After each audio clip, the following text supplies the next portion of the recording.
अऊज़ु बिल्लाहि मिनश्शैतानिर्रजीम बिस्मिल्लाहिर्रहमानिर्रहीम अल्लाहुम्मा सल्लि अला सय्यिदिना व मौलाना मुहम्मद व अला आलिहि व सहबिहि व बारिक वसल्लम।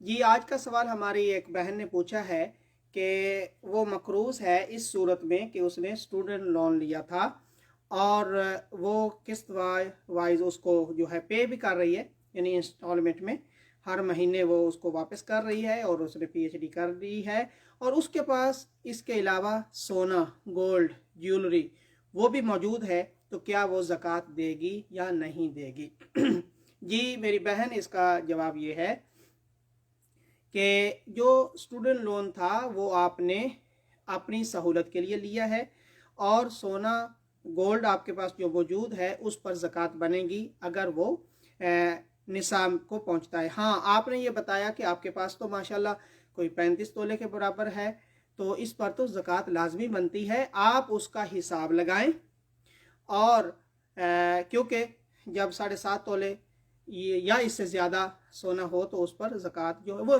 निसाब है तो उस पर ज़कात देनी होती है। तो 2.5% के लिहाज से आप उसका हिसाब लगाएं, उसकी कीमत कितनी बनती है और उस कीमत के मुताबिक आप उसको उसमें से ज़कात अदा करें।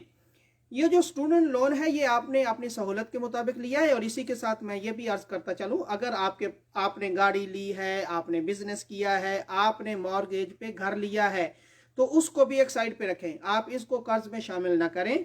इसके अलावा आपके पास जो नसाब बनता है, चांदी है, सोना है, पैसे हैं, आपके पास मनी है, उस पर आपको ज़कात अदा करनी होगी और ये फ़र्ज़ है। और ये मैं अपनी बहन के लिए ये भी अर्ज करता चलूं कि वो आप पर फ़र्ज़ है, आपके वालिद पर फ़र्ज़ नहीं है, आपके हस्बैंड, आपके शोहर के पर फ़र्ज़ नहीं है कि जैसा कि आप बता रही थी कि आपका जो लोन है उसमें कुछ हिस्सा आपके वालिद गिरामी वो देते हैं और कुछ हस्बैंड देते हैं।